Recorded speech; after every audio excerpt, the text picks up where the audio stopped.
Alright guys, we're gonna show you the anniversary of the Toy Story 1. So let's get started. Look. Alright, so let me put this in here. So we're gonna show you guys the intro for the first one.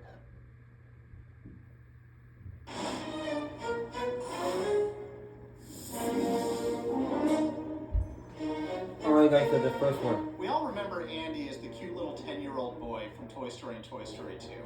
Well, in Toy Story 3, he's a little older. He's actually nearly 18 years old, and he's about to head off to college. Why do you still have these toys? Molly, out of my room! The toys have been fretting about Andy leaving for college for a long time. But it's one thing to think about that day being off in the future, and another thing to find themselves at that day. We're getting thrown away! No one's getting thrown away! Woody knows that Andy has held on to them for all these years, so he's confident that Andy's going to make the right choice. We all knew this day was coming. Alright, let's see how much we're going for in eBay. However, privately, Woody is really, really nervous. None of the toys know what is going to happen to them. What's going on? Under control, Woody. We have a plan. We're going to daycare! The toys end up at Sunnyside Daycare. New toys! Whoa! Sunnyside Daycare seems like the perfect answer to all the toys' problems.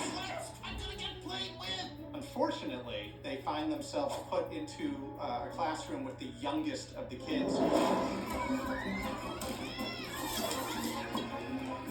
Well, after several days, the toys know that they've made a big mistake and they need to get out of Sunnyside. We're busting out of here. This is where the adventure really begins. Andre! We know how much people love Toy Story and Toy Story 2, so with Toy Story 3, we've set out to make a film that's just as funny and is just as adventurous as the first two films, even more so. To infinity and beyond. There are a lot of new surprises in Toy Story 3, but if I told you what the surprises were, they wouldn't be surprises anymore. There's no time to be hysterical. It's the perfect time to be hysterical.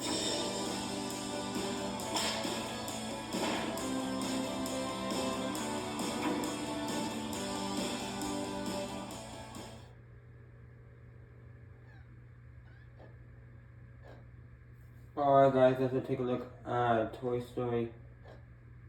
Hold on.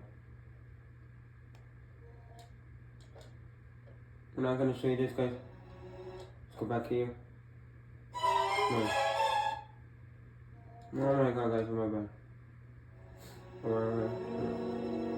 It's right here I think. This was right here. Alright, second one. Second. I think this is low. Alright, so it wasn't that one. Okay, this one. The second guy, second. Greetings. Good, you're back! Where have you been? I'll show you. Oh, there's the second one. I don't get it. Huh? Oh, right. Buzz Lightyear, mission logs. My bad guys, so I'm talking. Blast off. This is the mission log for my trip. Over 450 days in space.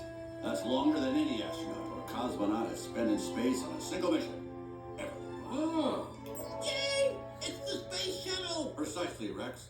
NASA's space shuttle is just one way to get to the International Space Station. Another way is a Russian Soyuz spacecraft. I took the shuttle. It looks like a rocket! Good eye. It is part rocket. It's also part spaceship and part airplane. Right. The space shuttle is made up of three main parts. The part that goes in orbit is called, well, the orbiter. The big orange tank in the middle is the external tank.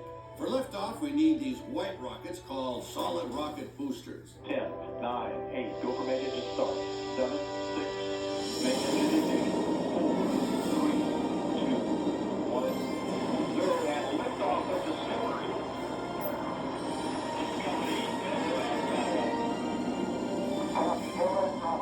To infinity and beyond. That's something else, eh? 2 minutes after the shuttle takes off, the rockets separate. 6 minutes later, the external tank detaches and burns up in the Earth's atmosphere, while the orbiter continues into space. How do you get on the station? You get there through a process called a rendezvous. Rendezvous? Rendezvous. It's French for showing up at the right place at the right time. That's right, Em. Through a series of complicated maneuvers. We get the shuttle into alignment and attach it to the station. Then we open our docking port, which connects to their docking port. Nice rendezvous! Wow, Buzz, you're actually in space! How fun! Well, yes, it was fun, but space cargo duty isn't all about fun and games, Rex. These guys work very hard. In fact, the International Space Station was built module by module, with pieces brought up on shuttle flights and Russian rockets. Look, it's like a puzzle! Oh, look again.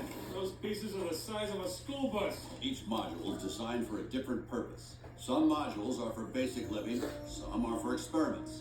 When I arrived, there was only 3 crew members aboard. Oh, Newly installed modules can accommodate a 6-person crew, plus visitors. that's one crowded toy box. Some of my fellow crew members like to say life in space has the feel of a campout. Oh, I love campouts! Except the sleeping bags are strapped to the walls, and you can't make delicious hot schmoes.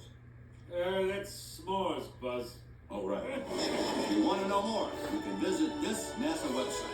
Buzz Lightyear, a real space ranger.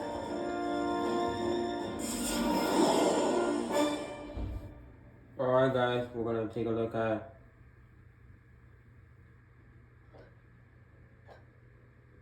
okay.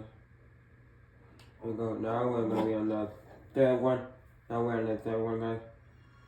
So we saw My name is Tia Cratter. I started in 1993 as a digital painter. My name is Bill Wise. I started December 4th, 1994 as a lighting TD. If I had to I love look watching back to Toy one Story now. moment, This it is would the be way with my she gets to family at understand what it is. Disneyland. And we went through the Small World ride. And the boat got stuck right in front of this big paper mache hippo. I saw that and I thought, that's what I want to do for a job. I wanted paper mache hippos.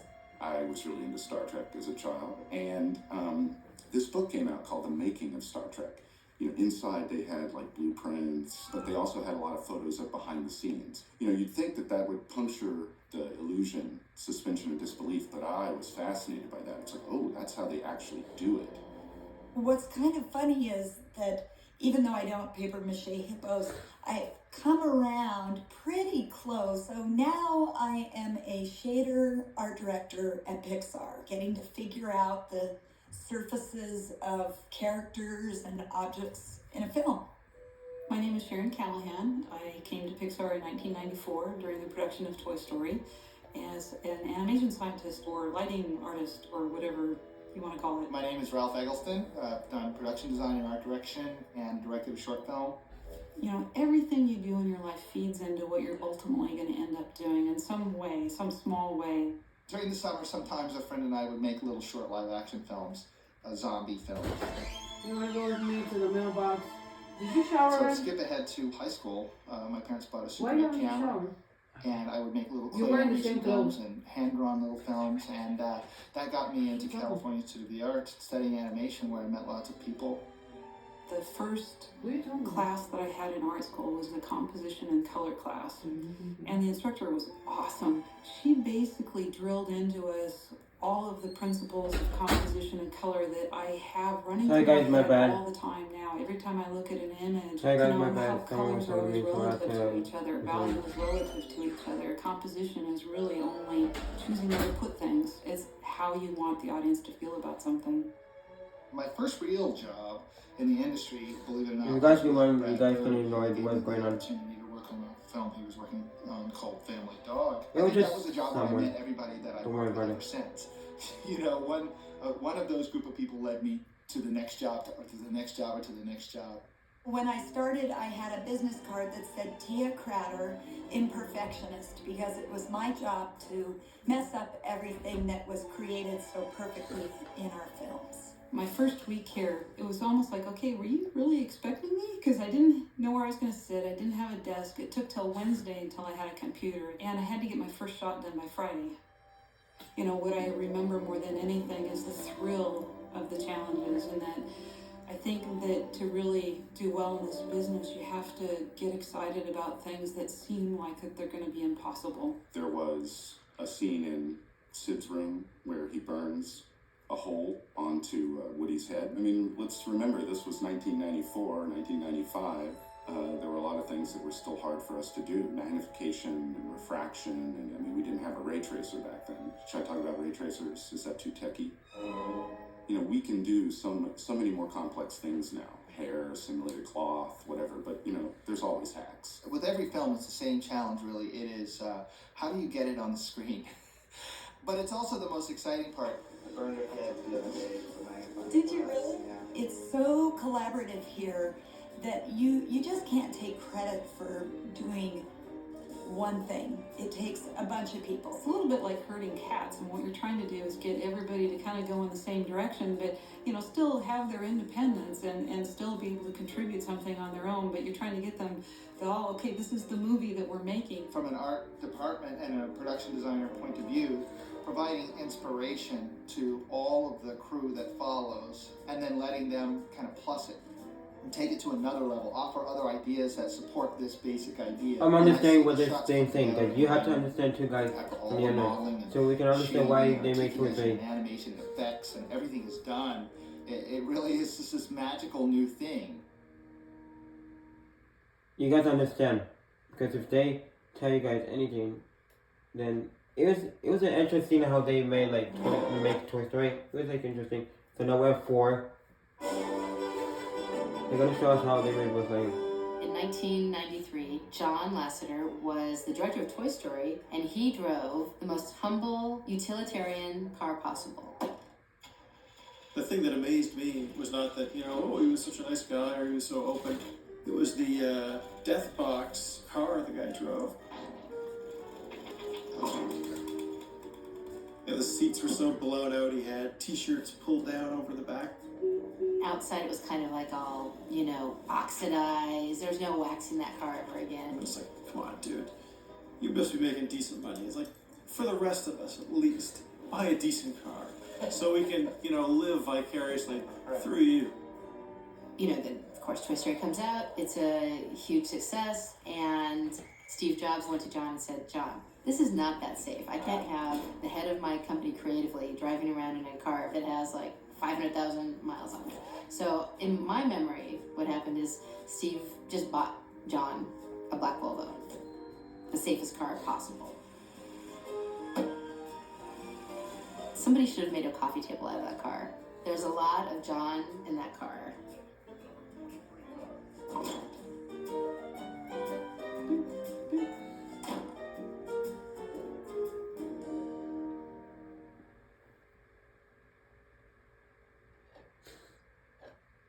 Alright guys, we're gonna take a look.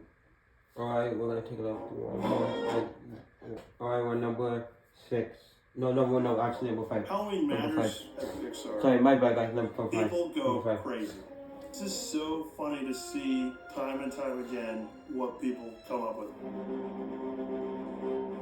The stage was set for a Halloween costume contest, which they held at noon. The grand prize was 2 tickets anywhere American flies in the world. And of course, when there's something to play for, people play hard. I was determined to express myself at Halloween and I wanted to win. So I decided I was going to be the baby from Tim Toy. I'm a big guy, former rugby player, 6'4", and I'm going to be 295 pounds of 1.5-year-old in a giant foam diaper, handmade, with syrup drooping out of my mouth, and me banging toys trying to get that little tinny toy. And I convinced my girlfriend at the time, hey Ann, I said, can you shave off all my body hair?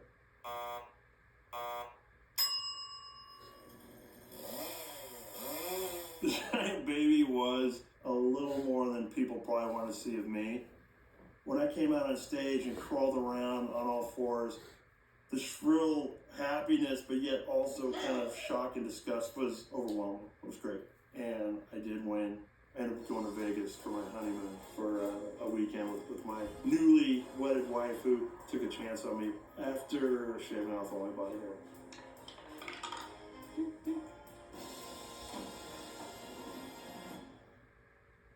Alright guys, I think we have one more thing. Let me check.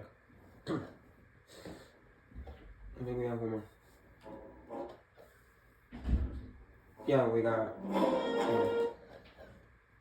Alright guys, so we got number 6 now.